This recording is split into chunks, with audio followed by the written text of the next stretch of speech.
The Ball Brewery. Let's take a look at this historic property, tonight, on Project Algerine.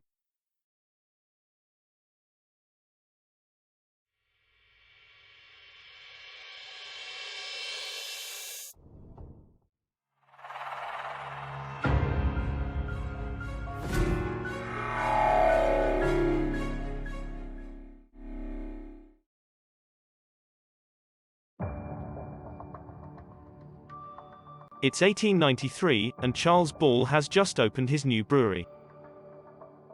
He's built this brewery on his family's farm, just west of the city of Erie. The property borders West 8th Street to the north, Pittsburgh Avenue to the west, Delaware Avenue to the east, and extends south to West 16th Street. Today, this farm is home to much of the Manor subdivision, including parts of West 12th Street and the Lakewood Plaza. This state-of-the-art brewing facility was even outfitted with its own rail line. With the brewery having the ability of generating power by using the water from bordering Cascade Creek, the recipe for success seemed quite simple. The quality of the water in Cascade Creek became the key to the entire brewery's operation. It was known to be of the highest quality.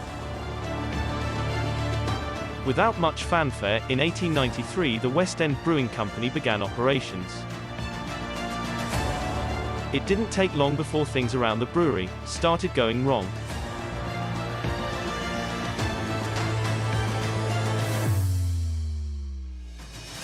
The first problem, as it became apparent early on, was that Charles Ball didn't know the first thing about brewing beer. The first couple of years were plagued with quality issues. Even after the first 2 years of operation, more money was going out than coming in. It appears that Charles had borrowed $25,000 from his mother, and owed yet another $500 to the estate of Morrow Lowry, who at the time owned the property just east of the Ball farm. When Charles began defaulting on his payments, the sheriff was sent in to collect.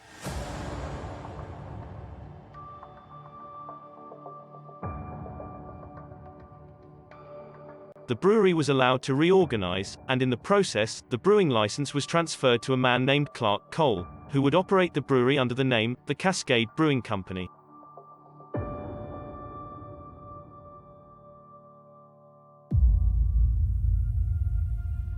By 1896, Clark Cole was running the brewery, and has managed to generate a small profit. People who mattered were starting to notice.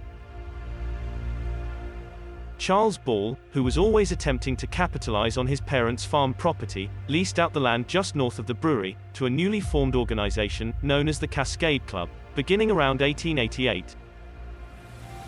The members erected one of the finest clubhouses in the area, at the time.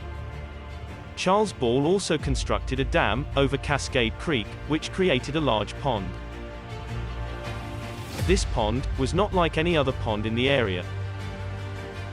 It was stocked with 10,000 trout fish, at various stages of growth. The club provided this as a private fishing area to its members.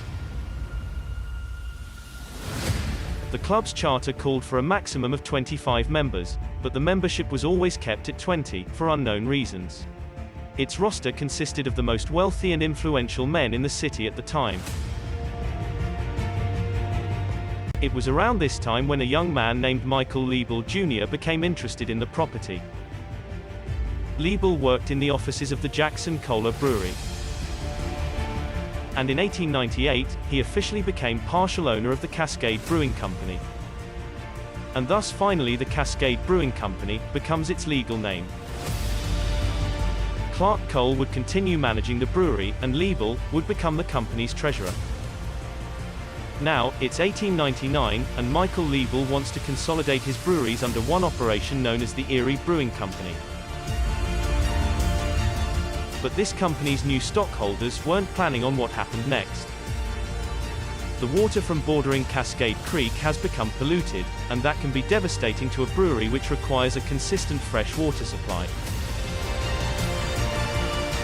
The source of the pollution was tracked down, and it appears that it was coming from the almshouse that was located just upstream from the Ball farm. it was discovered, raw sewage was being pumped from the almshouse, and dumped directly into Cascade Creek.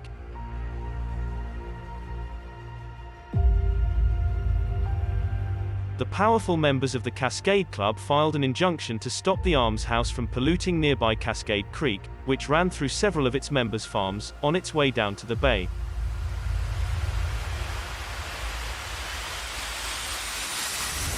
The lawsuit was successful, but the damage had already been done.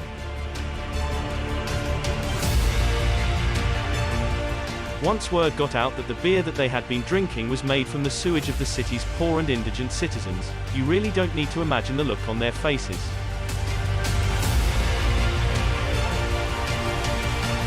Sales of the beverage immediately plummeted, and Michael Libel was forced to cease brewing operations at the brewery, until he could figure out his water problem.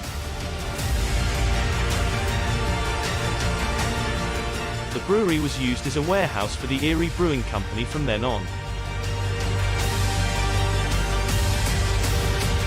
Beer was never made at this location again. But that's not where this story ends. Some might say, it was just the beginning.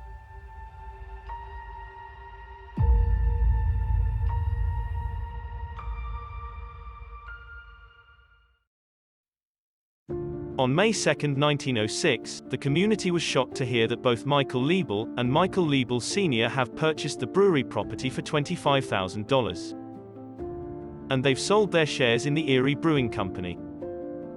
The property would be used for an entirely new venture. Michael Libel Sr. was a self-made millionaire in the local real estate market, and until now, one of the Erie Brewing Company's largest shareholders. And just a few days later, he suddenly goes missing.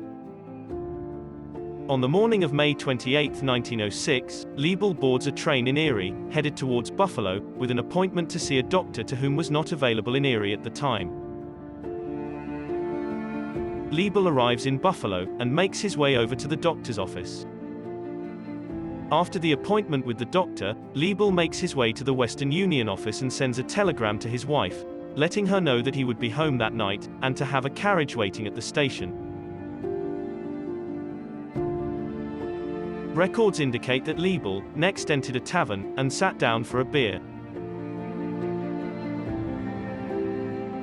After having a small bite to eat, and another pint of beer, Libel gets up and politely paid his bill before walking out the front door, and turning in the direction of the railroad station.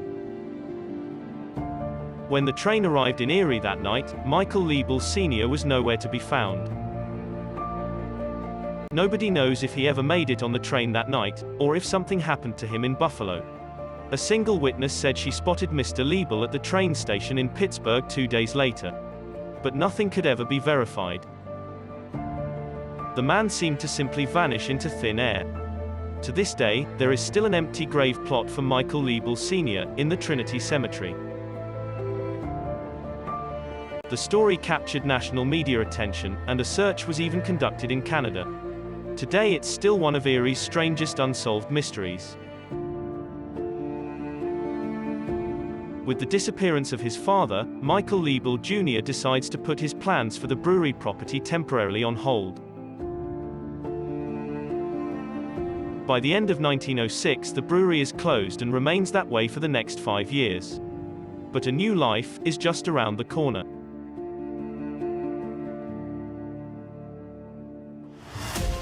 After the sudden disappearance of his father, Michael Libel Sr., the life of Michael Libel Jr. temporarily goes in a different direction. His plans for the brewery property would be put on hold. In September of 1906, Libel was appointed mayor of Erie after the death of Mayor Robert Saltzman. He was re-elected in 1908 and was mayor of Erie until 1911. Meanwhile, on the Ball farm, the Cascade Club relocated in 1909, and the pond was drained shortly after. Now, it's 1912, and Libel has transformed the brewery into a revolutionary manufacturing facility. The Cascade Brewery will now be known as the Vulcan Rubber Company. The vulcanization of rubber is a chemical process involving sulfur, heat, and pressure to atomically change the structure of rubber. This is what gives rubber tires both rigidity and flexibility at the same time.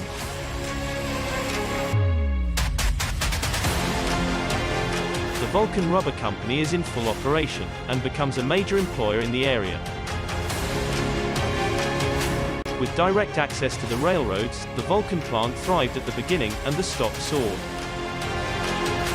Michael Libel has succeeded in following through with his father's plans of operating a Vulcan rubber plant here in Erie. But that's not the end to the Ball Farm property.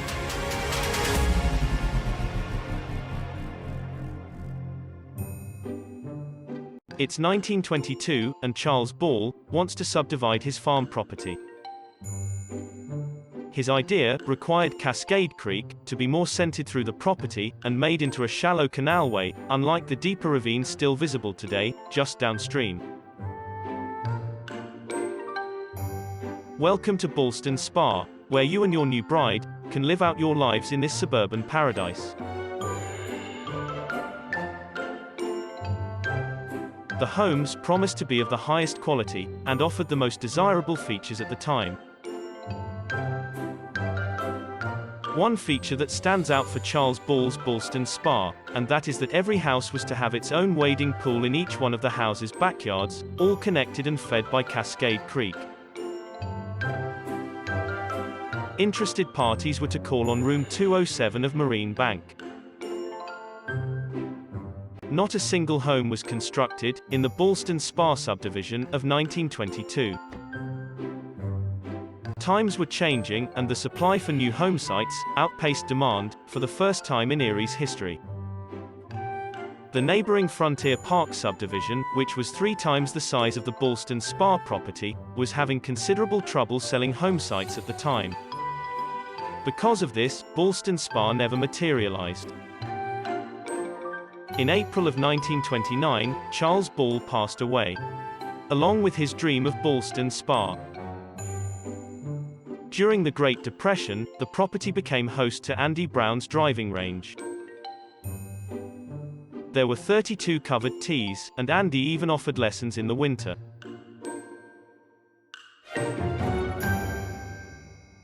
After the death of Michael Libel in 1927, the Vulcan plant moved on with a new president. Eventually, in the early 1950s, the Ball Farm property interested a developer by the name of Harry Borman. Borman developed the property over several years. Records indicate a set of old bones were discovered on the property. They were never identified. The Manor subdivision would become Borman's crowning achievement. 180 families would go on to call this place home. In 1952, the Vulcan plant merged with another company and expanded here in Erie, eventually relocating operations to the new facility. The Ball Brewery building is now privately owned and primarily used as storage. Like every neighborhood in Erie, each with their own rich and vibrant history, are all connected in some way. This is what makes our city great. You've been watching the Ball Brewery on Project Algerine.